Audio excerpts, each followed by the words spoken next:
the majority of victims' families want to do investigation. You know, I've had Bill Doyle and others on the show, the head of the biggest 9/11 group. He said the majority of them think 9/11 was an inside job. You ever actually talk to the families, the firefighters, the police? They got polls where, 84% of Americans, New York Times poll, believe we've been lied to about 9/11. What's Obama do? He goes out in his Cairo speech and says, there are those of you out there who don't believe the official story of 9/11. You're bad. And he went on to say, you think terrorism's good. How sick. If you don't believe the official story of 9/11 and think there's a cover-up, then he went on to say, you think 9/11 was good. I mean, boy, that is some sick, twisted filth.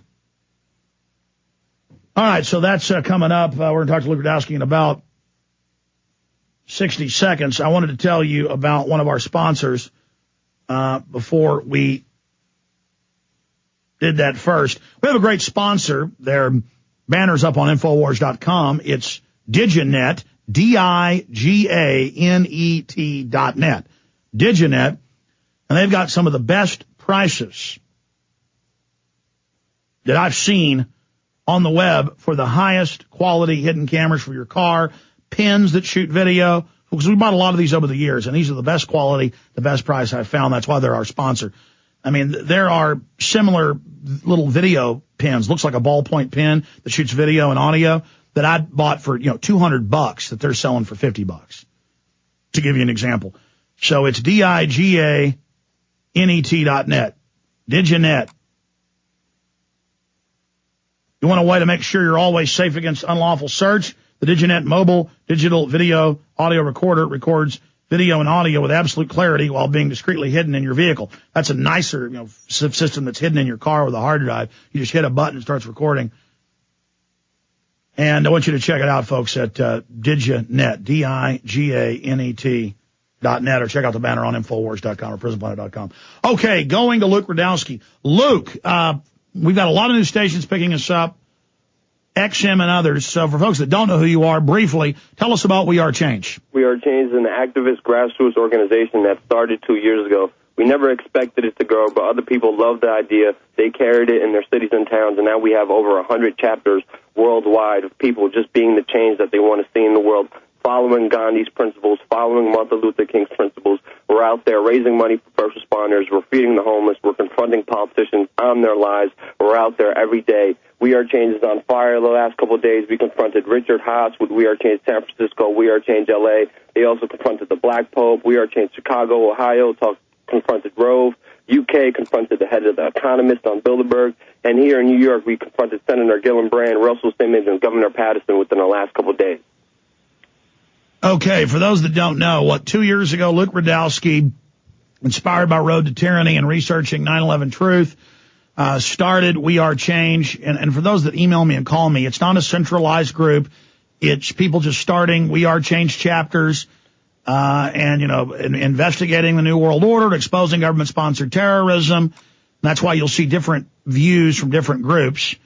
And that's why it's such an effective leaderless resistance, is that it's individual leaders starting groups, taking action. Some cities have multiple groups. Many states have 4 or 5 groups. Very, very effective. And they were, again, doing this long before Obama had his slogan of change. We believe he picked it up, ripped it off from We Are Change, and many of his tactics from Ron Paul. In fact, they admit they ripped off Ron Paul's tactics in campaigning grassroots. And Obama ripping off the We Are Change idea, but people accuse us of ripping that off from Obama. No, we got it from Gandhi, saying be the change you want to see in the world, that idea of nonviolent action. And then, of course, then Obama picked up on that. But the issue here is that the media doesn't ask real questions. So you guys go to press conferences, you go to meetings, you're the citizen media, your videos get millions of views in the aggregate. We made the film Truth Rising, covering what We Are Change 9/11 Truth are doing, and you're pioneering the type of gonzo citizen journalism that I really trailblazed unknowingly in the and late 1990s, confronting George Bush and Attorney General Janet Reno and countless others, and it gets attention. It ends up in the AP. It ends up on national news because real questions are being asked, and it's really got the establishment worried. They've put out CFR white papers worried about it.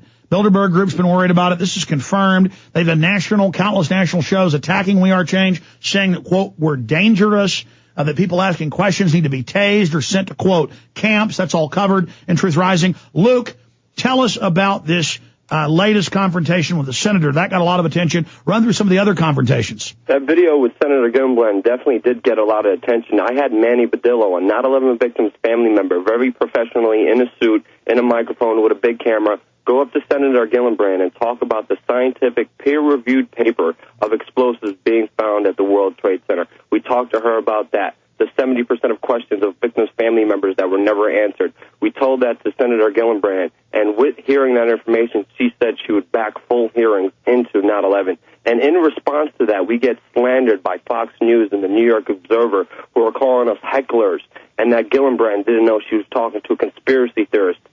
That's because they are scared of a new investigation. They want to sweep it under the rug, just like torture. Exactly. We were professional. We had a victim's family member talk to a senator. We had scientific peer-reviewed papers, and we're conspiracy theorists?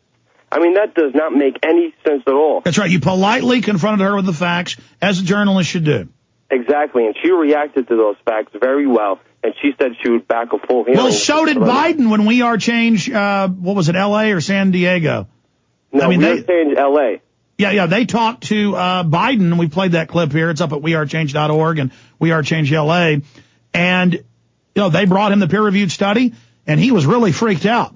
He definitely was. And again, Biden has a lot to cover up. We confronted him, and he admitted he had foreknowledge to 9/11, knowing that Mohammed Ahmed, head of the Pakistani ISI, was financing Muhammad Atta. He said he knew that before 9/11 and told him not to do it to me on camera during his presidential debates back about a year and a half ago.